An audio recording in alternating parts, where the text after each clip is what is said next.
नमस्कार मेरे प्यारे साथी, कैसे आप सभी। उम्मीद करते हैं बहुत अच्छे होंगे और अपनी पढ़ाई अच्छे तरीके से कर रहे होंगे। आज कक्षा 9 के लिए एक दूसरा वीडियो लेकर आए हैं जो पहले चैप्टर केमिस्ट्री पर चल रहा है।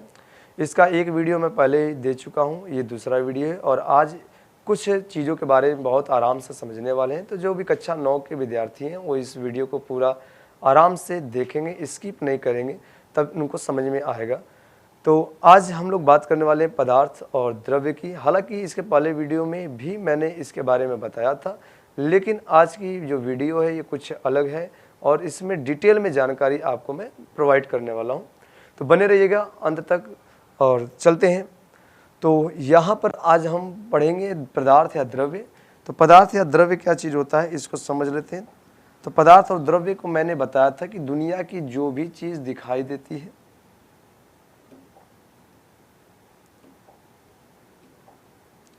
दुनिया की जो भी चीज़ दिखाई देती है उसे हम क्या कहते हैं, पदार्थ कहते हैं। जो भी वस्तु दिखाई देती है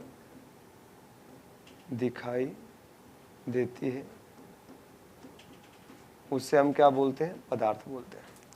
फिर मैंने पदार्थ के 3 गुण आपको बताए थे कि जिनमें 3 गुण अगर होंगे तो उन्हें आप सिंपल से या साधारण तरीके से आप उन्हें पदार्थ कह सकते हैं। अब वो 3 गुण क्या मैंने आपको बताए थे। पहला तो मैंने ये आपको बताया था मैंने कि उसमें द्रव्यमान होना चाहिए। मेरी बात को बहुत आराम से समझेंगे सभी। पहला तो उसमें द्रव्यमान होना चाहिए। सीबीएसई बोर्ड वाले भी समझते चलेंगे, अंग्रेजी में मॉस बोलते हैं। तो पहला तो उसमें द्रव्यमान होना चाहिए। जिस भी पदार्थ में या जिस भी वस्तु में द्रव्यमान होता है उसे हम जो है विज्ञान की भाषा में पदार्थ करते हैं। दूसरा इसका नियम, तो दूसरा मैंने बताया था कि उसमें आयतन होना चाहिए। क्या होना चाहिए, आयतन होना चाहिए।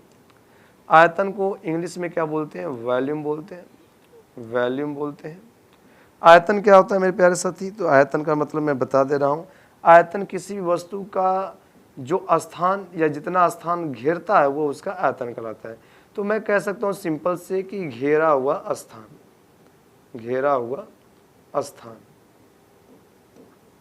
बात समझ में आई। बहुत आराम से आपको ये चीज़ समझा दूंगा। तो आयतन का मतलब घेरा हुआ स्थान। आज से इस बात को समझ लीजिएगा, किसी वस्तु के घेरे हुए स्थान को क्या कहते हैं, आयतन। जैसे कोई डिब्बा है, वो जितना उसके अंदर जगह है, जितना वो घेर रहा है स्थान, वो उसका क्या कहलाएगा, आयतन। जैसे आप लोगों ने सुना होगा 5 केजी का डिब्बा, 10 केजी का डिब्बा, 20 केजी का डिब्बा। तो ये जो डिब्बे होते हैं 20 केजी, 5 केजी, 10 केजी, तो ये एक एरिया कवर करते हैं, एक स्थान घेरते हैं। इनके अंदर इतना मटेरियल आता है, तो ये उनके आयतन हो जाते हैं। तो यहाँ से मेरी बात आपको समझ में आ गई होगी कि आयतन का मतलब क्या होता है। तो किसी भी वस्तु का घेरा हुआ स्थान क्या कहलाता है, आयतन। ये कॉन्सेप्ट यहाँ से क्लियर होगा। तो ये दूसरा नियम है, आयतन होना चाहिए, द्रव्यमान होना चाहिए। और एक तीसरा नियम भी समझ लीजिए। तीसरा क्या है नियम,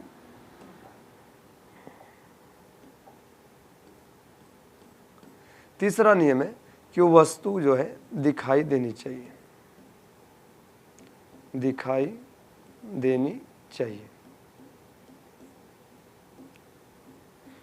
कहने का मतलब मेरे प्यारे साथी कि वो वस्तु जो होगा वो विजिबल होना चाहिए। विजिबल का मतलब दिखाई दे।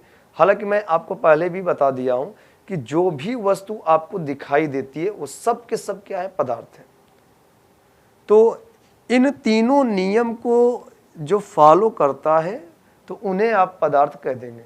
जो भी इन तीनों नियम को फॉलो करे, जिसमें द्रव्यमान हो, जिसमें आयतन हो, जो दिखाई दे, जो स्थान घेरे, वो भी क्या है, पदार्थ है। अब इसमें मैंने आपको बताया था कि इसका एक अपवाद होता है। इसका एक क्या होता है, अपवाद। अब सर अपवाद में कौन होता है, तो मैं आपको बता दूं कि इसमें अपवाद होते हैं कौन। तो अपवाद में आपके आते हैं 3 अपवाद आते हैं। एक आपका आता है जल, एक आपका आता है कांच और एक आपका आता है वायु। अब सर इन्हें अपवाद क्यों कहा जाता है, तो भाई साहब जल, कांच और वायु ये 3 ऐसे पदार्थ होते हैं जो दिखाई नहीं देते, मतलब एक नियम को फॉलो नहीं करते। ये अदृश्य होते हैं। मेरी बात को ध्यान से समझिएगा, ये तीनों के तीनों ही क्या होते हैं, अदृश्य होते हैं। और अदृश्य का मतलब मेरे भाई, अदृश्य का मतलब होता है जो दिखाई न दे। तो ये तीनों दिखते नहीं हैं, लेकिन बाकी दो नियम को फॉलो करते हैं। अब बाकी दो नियम कौन से हो गए? तो बाकी दो नियम हो गए, एक तो भाई साहब ये द्रव्यमान को फॉलो करते हैं, इनका द्रव्यमान होता है, वजन होता है, और दूसरा ये आयतन मतलब स्थान करते हैं, इनको भी फॉलो करते हैं। तो इसलिए इनको पदार्थ की ही श्रेणी में रखा जाता है, बस दिखाई नहीं देते हैं इसलिए, ठीक है। तो इनको पदार्थ ही कहा जाता है, ये पदार्थ में अपवाद है। अब इसके बाद हम बात करते हैं कि सर ये तो हमको पदार्थ पता चल गया, पदार्थ में क्या क्या होते हैं? पदार्थ में मैंने कहा जो भी चीज दिखाई देती है सब पदार्थ।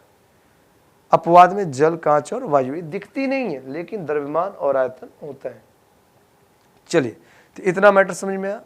तो इसका एक स्क्रीनशॉट लेंगे, फिर इसके बाद आगे बात करते हैं पदार्थ की कुछ अवस्थाओं के बारे में, कौन कौन सी अवस्था होती है। तो मैं साइड हट जाता हूँ, इसका स्क्रीनशॉट लेंगे जल्दी से।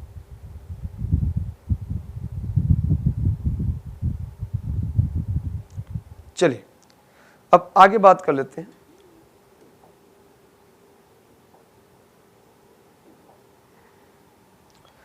अब आगे हमको जानना है पदार्थ की अवस्था, स्टेट ऑफ मैटर।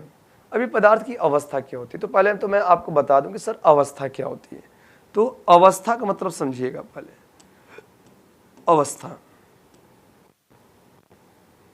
इसे स्टेट बोलते हैं, अंग्रेजी में क्या बोलते हैं? स्टेट। अवस्था क्या होता है? अवस्था कोई भी वस्तु या कोई भी पदार्थ जिस तरह से आपको दिखाई देता है वह उसकी क्या होती है? अवस्था। मेरी बात को फिर से समझिएगा, कोई भी पदार्थ या वस्तु जिस तरह से आपको दिखाई देती है, जिस रूप में दिखाई देती है, वो उसकी क्या कहलाती है? अवस्था। जैसे मैंने कहा कि आपको कोई पानी की तरह दिख रहा है, कोई वस्तु पानी की तरह, बहुत से जैसे दूध हो गए, तेल हो गए, खून हो गया, ये सब आपको पानी की तरह दिखते हैं, तो इसकी अवस्था कुछ और है।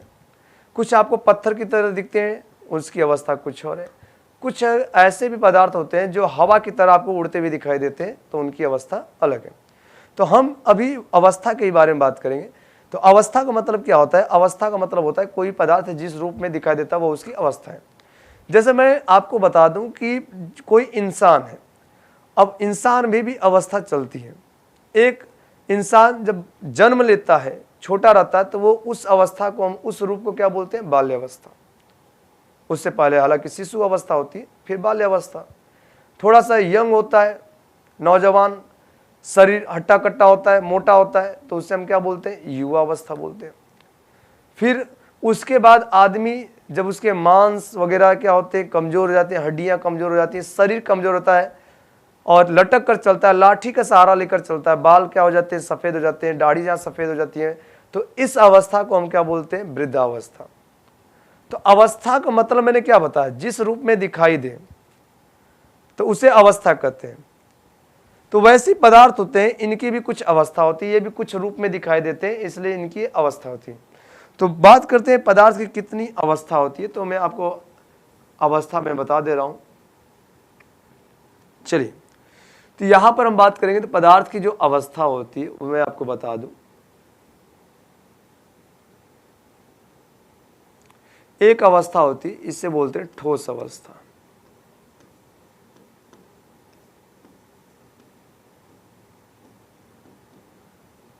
कौन सी अवस्था? ठोस अवस्था। अंग्रेजी में क्या बोलते हैं इससे? Solid state. एक होती है जिसे हम लोग बोलते हैं द्रव अवस्था।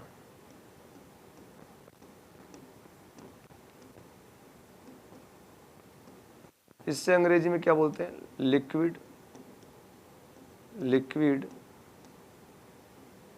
स्टेट। और एक लास्ट होती है गैसीय अवस्था।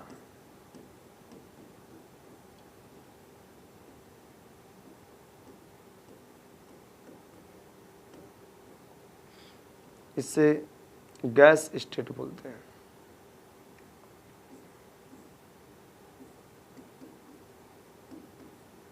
चलिए, तो मुख्य जो अवस्था होती है वो तीन होती है, एक ठोस अवस्था, एक द्रव अवस्था, एक गैस अवस्था।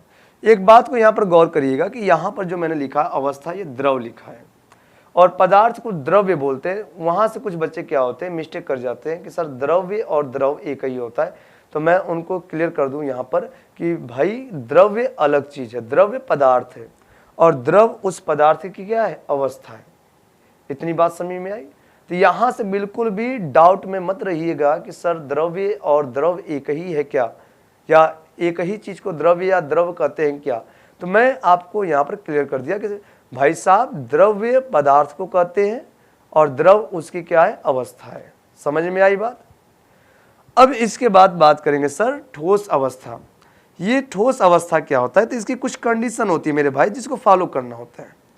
अब कंडीशन क्या होती है, पहली कंडीशन तो ये होती है कि इस पदार्थ में जो आकार होता है ना, इसका आकार, ठीक है, जिसे अंग्रेजी में शेप बोलते हैं, क्या बोलते हैं, शेप, ये कन्फर्म होता है मेरे भाई, ठीक है, निश्चित होता है। क्या होता है, निश्चित। इसका जो आकार होता है ना वो निश्चित होता है। पहली कंडीशन ठोस की ये होती है। दूसरी कंडीशन क्या होती है, तो दूसरी कंडीशन होती है इसकी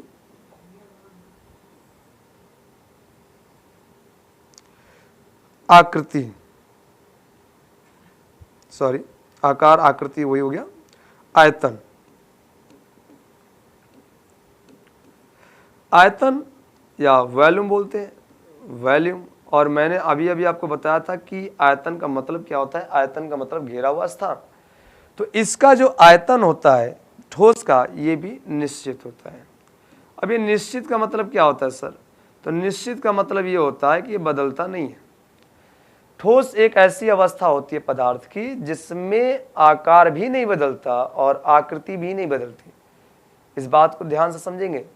ठोस अवस्था पदार्थ की वो अवस्था होती है जिसमें न तो आकार बदलता है न ही आकृति बदलती है, दोनों निश्चित होते हैं, दोनों कन्फर्म होते हैं।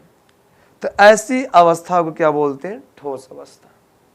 ठीक है, ये इनका कौन सा मैंने स्वरूप बताया आपको, तो मेरे भाई ये मैंने आपको इसका बताया भौतिक स्वरूप। कौन सा स्वरूप बताया, ये मैंने आपको भौतिक स्वरूप बताया। भौतिक का मतलब बाहरी, तो मैंने जो आपको बताया वो भौतिक स्वरूप बताया है। समझ में आई बात, कौन सा स्वरूप बताया है, भौतिक। अब इसका आणविक अगर स्वरूप देखना है कि सर ये इसका मुझे आणविक स्वरूप बता दीजिए, कि उस हिसाब से कैसे पहचान करेंगे, तो मैं आपको बता दे रहा हूं यहां पर इसका आणविक स्वरूप क्या होता है। तो यहां पर समझ लेंगे, पहला पॉइंट, इन पदार्थों में ठीक है, यहां पर दिखाई दे रहा होगा या ज्यादा नीचे हो गया, मैं ऊपर कर लेता हूं।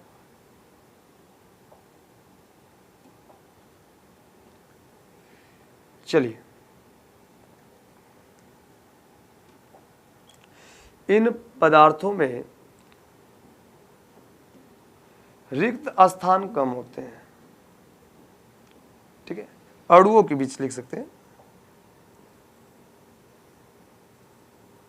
चलिए देख लें, पदार्थों के अणु के बीच, पदार्थों के अणु के बीच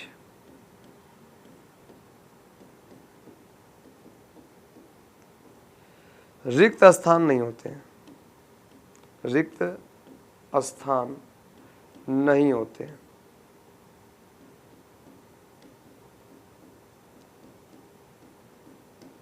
समझ में आई बात।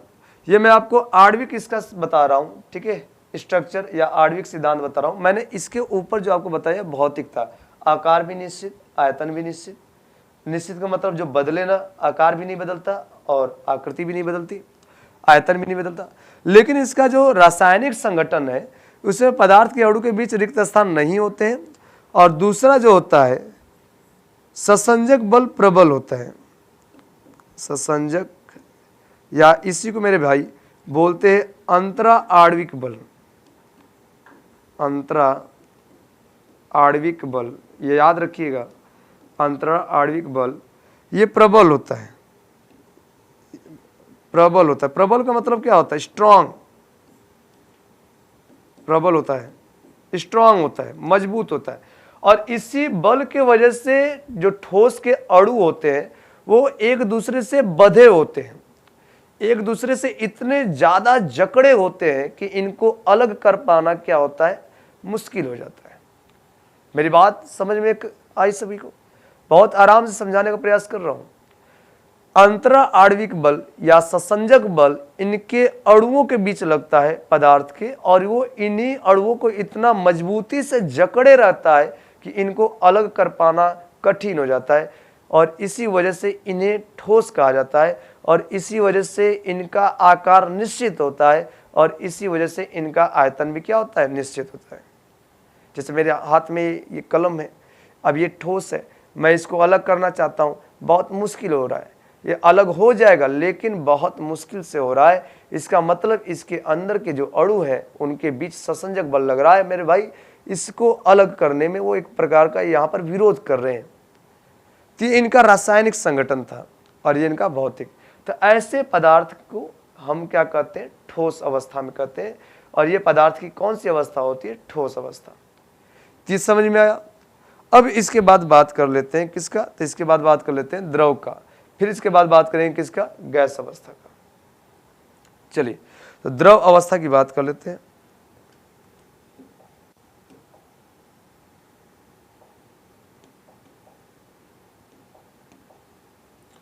चलिए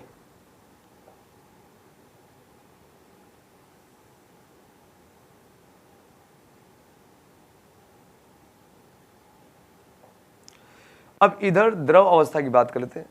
अब इसकी कंडीशन क्या है, इसकी कंडीशन भी समझ लेते हैं।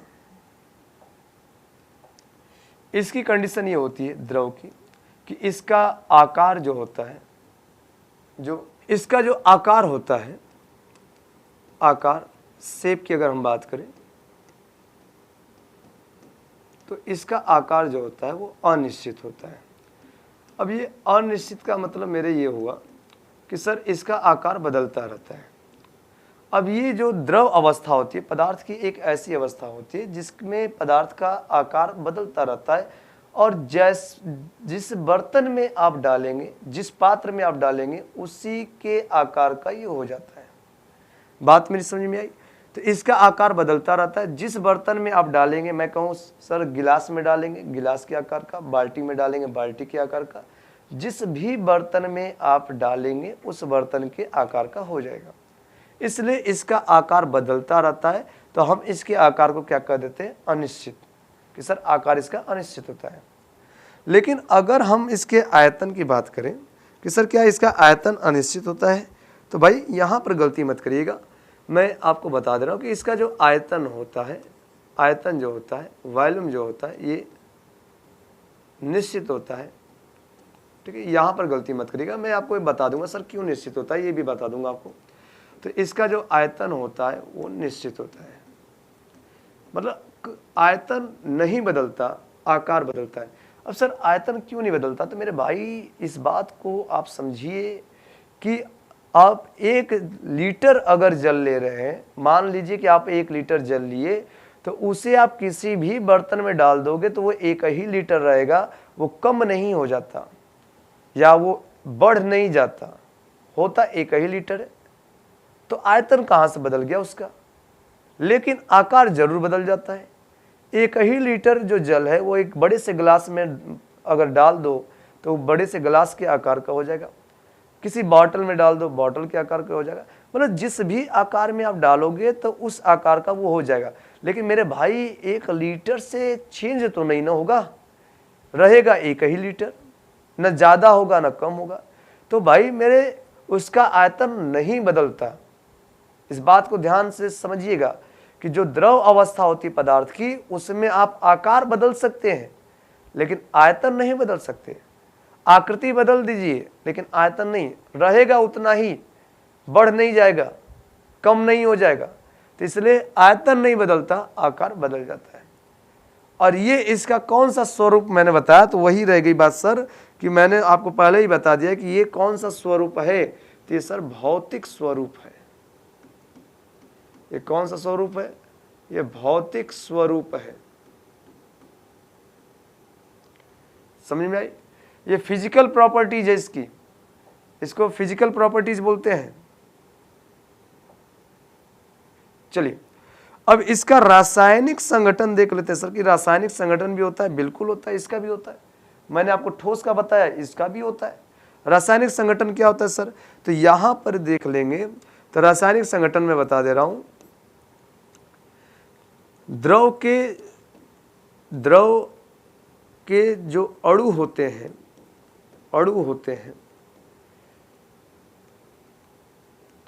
अणुओं के बीच रिक्त स्थान पाया जाता है, रिक्त स्थान होता है।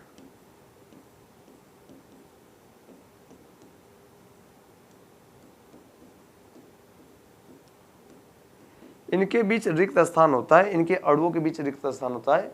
और यही रीजन है कि मैं दूसरा पॉइंट आपको बता रहा हूं कि द्रव में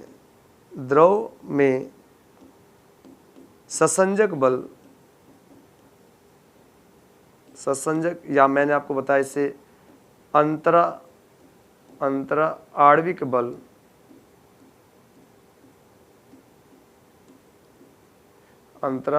बल ठोस की अपेक्षा कम होता है।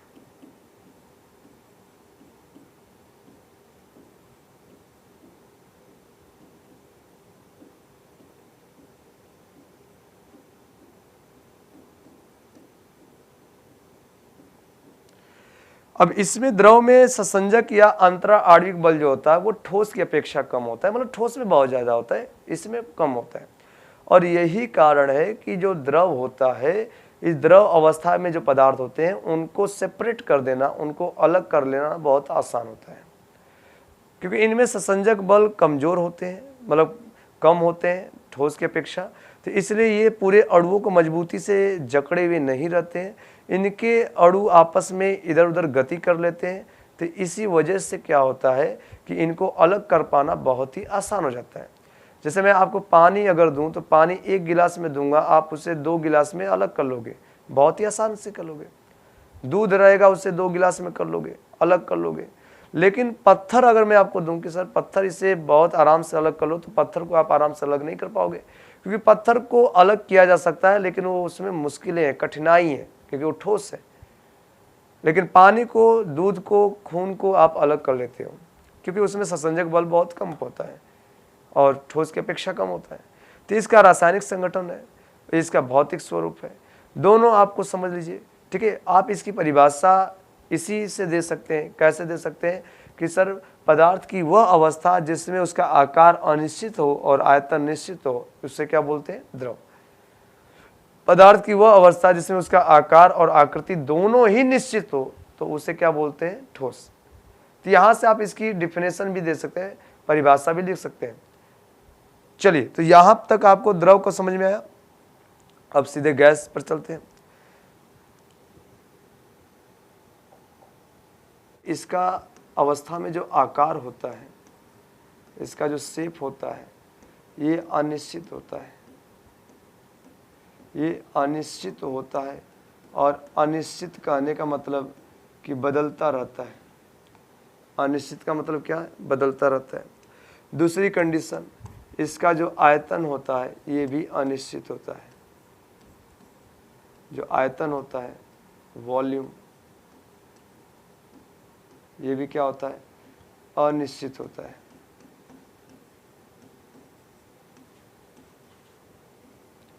वॉल्यूम भी क्या होता है, अनिश्चित होता है। तो गैस पदार्थ की ये तीसरी अवस्था है, और इस अवस्था में जो पदार्थ होते हैं गैस की अवस्था में, उनका आकार भी अनिश्चित होता है और आयतन भी अनिश्चित होता है। मेरे कहने का मतलब ये हुआ कि आकार भी बदल जाएगा, आयतन भी बदल जाएगा। इस गैस को जिस पात्र में रखोगे वो उसका आकार भी ले लेगा और साथ ही साथ उसका आयतन भी ले लेगा। जैसे हवा को अगर आप छोटे पात्र में भरोगे तो उसका आकार प्लस उसका आयतन भी ले लेगा। उसी हवा को अगर आप बड़े बर्तन में भरोगे, बड़े पात्र में भरोगे, तो उसका आकार और आयतन भी ले लेगा। तो गैस अवस्था पदार्थ की वह अवस्था होती है जिसमें वो आयतन और आकार दोनों ही अनिश्चित होता है, मतलब दोनों ही बदल लेता है। उस अवस्था को क्या कहते हैं, गैस अवस्था। अब इसका रासायनिक संगठन होता है सर, तो इसका रासायनिक संगठन भी आपको मैं बता दे रहा हूँ। अब इसका रासायनिक संगठन क्या होता है, इधर से देखेंगे, ये तो मैंने जो आपको बताया भौतिक स्वरूप था। रासायनिक संगठन इसका ये होता है कि इसके जो गैस के अणु होते हैं, गैस के अणु जो होते हैं काफ़ी दूर होते हैं, मतलब बहुत, या कह सकते हैं अणु जो होते हैं उनके बीच रिक्त स्थान अधिक होता है, रिक्त स्थान अधिक होता है, अधिक होता है। और दूसरा इसका होता है कि ससंजक बल नगण्य होता है, ससंजक या इसे अंतरा आणविक बल भी बोलते हैं, अंतरा आणविक बल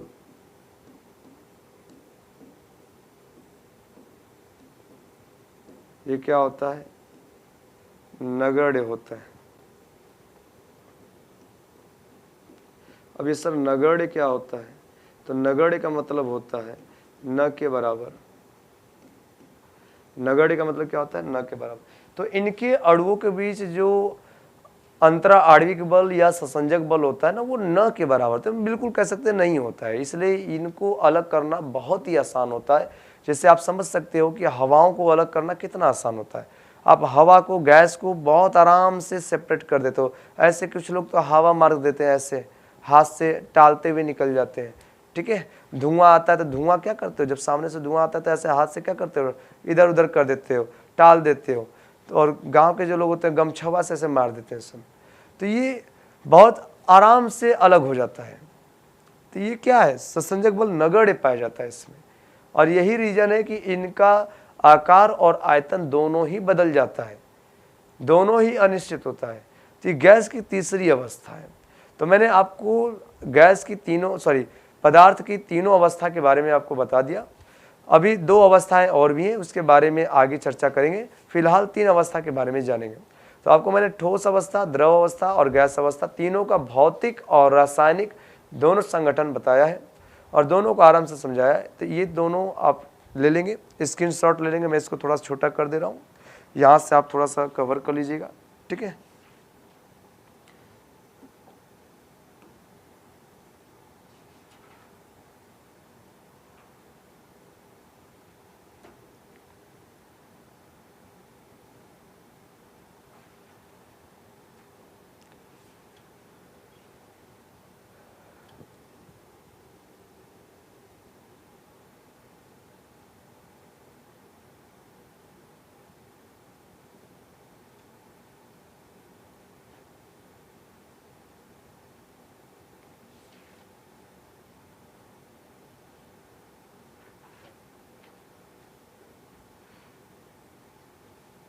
दिखाई दे रहा आप लोगों को?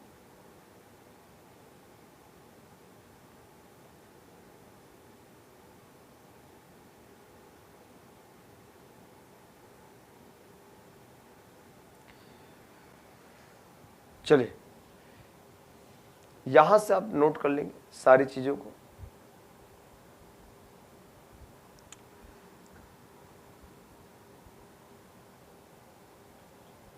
या इसका स्क्रीनशॉट ले लेंगे।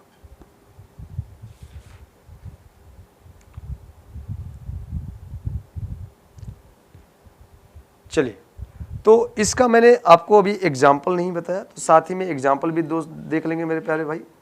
एग्जाम्पल जैसे ठोस में क्या है भाई, ठोस में एग्जाम्पल मैं आपको दे दे रहा हूँ। इसका एग्जाम्पल समझ लेंगे ठोस का।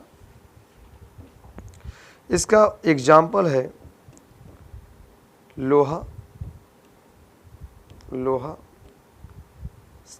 सोना, चांदी, जितने भी आपको ठोस चीज़ें आ रही है। और मैं आपको यहाँ पर एक चीज़ और बता दे रहा हूँ, बर्फ़, जो बर्फ़ भी होता है वो ठोस में आता है।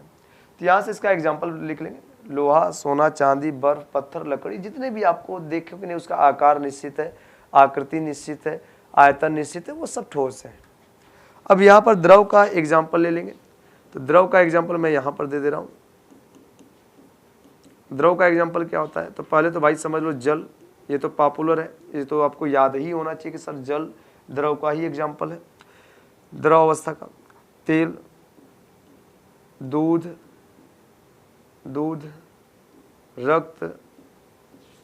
रक्त, ये सब किसके हैं, तो ये सब द्रव अवस्था के हैं। और गैस अवस्था का एग्जाम्पल देख लेते हैं। तो गैस अवस्था का जो एग्जाम्पल होगा यहाँ पर मैं लिख दे रहा हूँ एग्जाम्पल इसका, गैस अवस्था का, तो इसका हो जाएगा वायु। हालांकि जो वायु है वो गैस का ही मिश्रण है। ऑक्सीजन, ऑक्सीजन को मेरे प्यारे भाई प्राण वायु भी कहते हैं, क्योंकि इसी से सारे जीव क्या करते हैं, सांस लेते हैं। इसका सिंबल O2 होता है। कार्बन डाइऑक्साइड, कार्बन डाइऑक्साइड,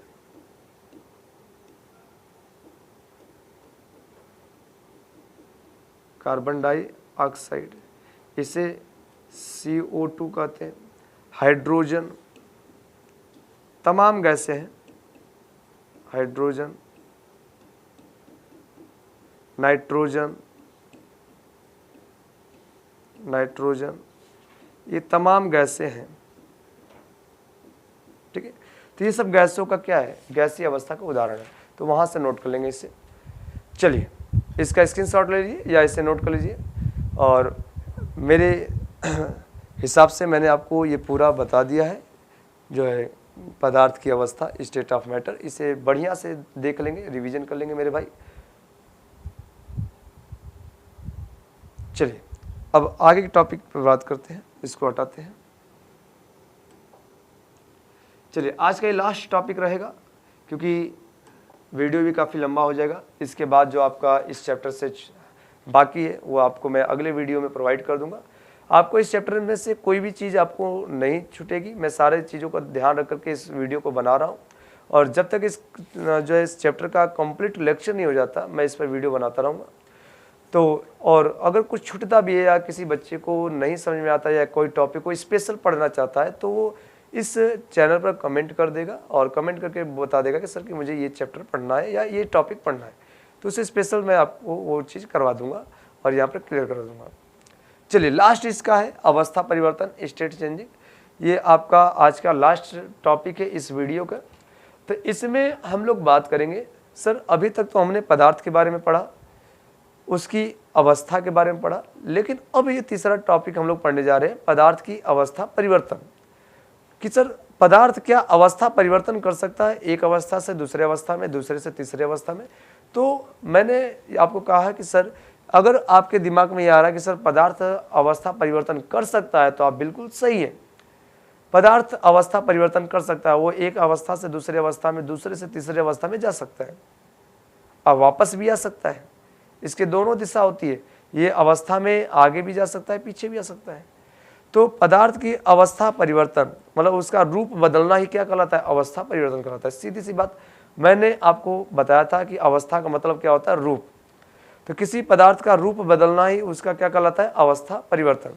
तो सर पदार्थ अवस्था किन में परिवर्तन करता है, तो मैं आपको बता दूं। इसमें पहले तो मुझे बता दो कि कितनी अवस्था है। तो मैंने अभी इसके पीछे बताया कि सर पदार्थ की कितनी अवस्था है, तो 3 अवस्था है। मेन कितनी अवस्था, 3।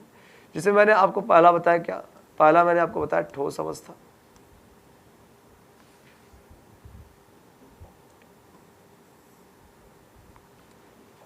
पहला क्या बताया, ठोस अवस्था।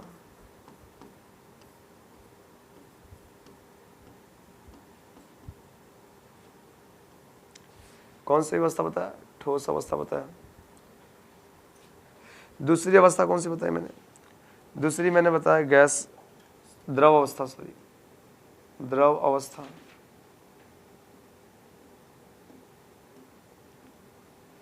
दूसरी कौन सी अवस्था बताई मैंने, द्रव अवस्था।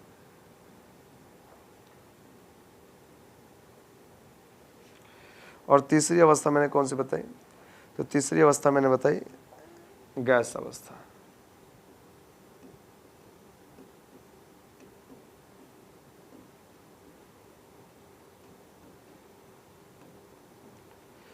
3 अवस्था मैंने बताई, ठोस, द्रव और गैस। अब इसी अवस्थाओं में परिवर्तन होता है। अब कैसे परिवर्तन होता है देखिए ध्यान से। एक तो ठोस अवस्था से द्रव अवस्था जाता है, ठीक है, और ठोस अवस्था से द्रव अवस्था जब भी जाएगा तो मेरे भाई गर्म करने पर जाएगा। क्या करने पर? गर्म करने पर, ठीक है, हीट करने पर जाएगा। इसको ध्यान से समझना, हीट करने पर जाएगा, ठीक है। द्रव से अगर आप भेजेंगे सर गैस अवस्था में तो ये भी गर्म करने पर ही जाएगा। मतलब जब भी इनमें परिवर्तन होता है तो वो गर्म करने पर ही होता है, हीट करने पर भी होता है, ठीक है। मतलब आप ठोस अवस्था के किसी पदार्थ को अगर आप गर्म करेंगे, उसे उष्मा देंगे, ताप देंगे, गर्म करेंगे तो वो चेंज होगा किसमें? द्रव में। और अगर कोई द्रव अवस्था में तो उसे गर्म करेंगे तो वो चेंज होगा किसमें? गैस में। मेरे कहने का मतलब जैसे बर्फ है तो बर्फ क्या है? ठोस है। अब बर्फ को हल्का भी गर्म करेंगे तो किस में बदल जाएगा? द्रव, जल में बदल जाएगा। और पानी को जब गर्म करेंगे तो पानी किस में बदल जाएगा? गैस में, भाप बन जाएगा। तो गर्म करने पर ये फेजेस होते हैं, ठोस से द्रव, द्रव से गैस, ये गर्म करने पर जाता है। स्थिर का मतलब समझिएगा। लेकिन अगर वापस आना हो तो वापस आने के लिए क्या करेंगे? तो वही बात है सर, वापस आने के लिए जब जाने के लिए गर्म करना था तो वापस आने के लिए करना पड़ेगा ठंडा। क्या करना पड़ेगा? ठंडा। मतलब इसे कोल्ड करना पड़ेगा, कूल करना पड़ेगा। कूल करेंगे तब जाकर के ये क्या होगा? गैस से द्रव में। द्रव को अगर गैस में ठोस में बदलना है तो भी आपको करना पड़ेगा ठंडा या कूल। इसे शीतल भी बोलते हैं, कभी कहीं शीतल भी दिखा होगा। ये शीतल किसी लड़की का नाम नहीं, ये शीतल का मतलब ही होता है क्या? ठंडा होना। शीतल पानी आपने सुना होगा, ठीक है। तो ये ठंडा करना होता है। चलिए, तो इसमें आप इतना समझिए कि वापस आने के लिए ठंडा और जाने के लिए गर्म। ठोस अवस्था से द्रव में जाना है तो आपको गर्म करना होगा, द्रव से गैस में जाना है तो भी गर्म करना होगा। अगर गैस अवस्था से द्रव अवस्था में आना है तो ठंडा करना पड़ेगा। अगर आप हवा को ठंडा करेंगे तो हवा किस में बदल जाएगा? पानी में। जैसा कि आपने देखा होगा, जब भी आप फ्रिज में से किसी ठंडे बॉटल को निकालते हो या कभी आप मार्केट से कोल्ड ड्रिंक खरीदे होंगे तो कोल्ड ड्रिंक जब खरीदते हो तो उसके बॉटल के चारों तरफ पानी आ जाता है, पानी की बूंदें आ जाती है। अब ऐसा नहीं, कुछ बच्चे ये सोचते हैं सर कि अंदर से जो कोल्ड ड्रिंक है या अंदर से पानी बाहर आ जाता है। तो अंदर से पानी बाहर नहीं आता क्योंकि भाई प्लास्टिक की है। अब प्लास्टिक में कैसे बाहर आ जाएगा पानी? तो बाहर का जो जल का बूंद होता है बॉटल के, वो क्या होता है कि जो बाहर हवाएं होती हैं, वायु होते हैं, वो क्या हो जाते हैं? ठंडा हो जाते हैं। और ठंडा होने के बाद गैस किस में बदलता है? द्रव। जब साइंस आप पढ़ेंगे तो आप इन सब चीज़ों को बहुत अच्छे से समझेंगे। जब गैस जो होता है, जब वो ठंडा किया जाता है तो वो किस में बदलता है? द्रव में। तो जब किसी फ्रिज में से या ठंडा या कोल्ड ड्रिंक जब आप लेते हो तो वो इतना ज़्यादा ठंडा होता है कि वो उसके आसपास की वायु को भी क्या कर देता है? ठंडा कर देता है, कूल कर देता है। और ठंडा करने की वजह से वो आसपास उसके दीवारों पर क्या आ जाते हैं? द्रव। वो पानी में बदल जाता है, जल में बदल जाता है। और यही सेम काम कौन करता है? एयर कंडेंसर, मतलब एसी जो होता है वो भी यही करता है। वो भी हवाओं को लेकर के उन्हें कूल करता है, कंडेंसेशन करता है, ठंडा करता है, और इसी की वजह से ठंडा हवा देता है। द्रव को जब ठंडा करेंगे, जैसे पानी को आप ठंडा कर दिए तो पानी को ठंडा करने के बाद वो क्या बन जाएगा? बर्फ बन जाएगा। अब बर्फ क्या होता है? ठोस। तो पानी को मतलब द्रव को जब ठंडा करते हैं तो किस में बदल देता है? ठोस में बदल देता है। अब ये आपको मैंने अवस्था परिवर्तन बताया, लेकिन इस अवस्था परिवर्तन के कुछ नाम भी होते हैं। तो यहाँ से आप अवस्था परिवर्तन समझ लेंगे। अब अगले वीडियो में हम मिलेंगे तो अगले वीडियो में आपको अवस्था परिवर्तन के नाम भी बताएंगे और उसके बाद उनका प्रोसेस भी बताएंगे। तो तब तक के लिए धन्यवाद। कैसा लगा आज का वीडियो? अगर अच्छा लगा हो तो लाइक, कमेंट और शेयर जरूर करिएगा। और आपके लिए इतनी मेहनत की जा रही है और वीडियो बनाया जा रहा है तो आपकी भी जिम्मेदारी होती है कि आप उसे पूरा बिना स्किप किए पूरा देखें और उसे कॉपी पर नोट डाउन करें और अच्छे से पढ़ाई करें। तब तक के लिए धन्यवाद। मिलते हैं अगली वीडियो में।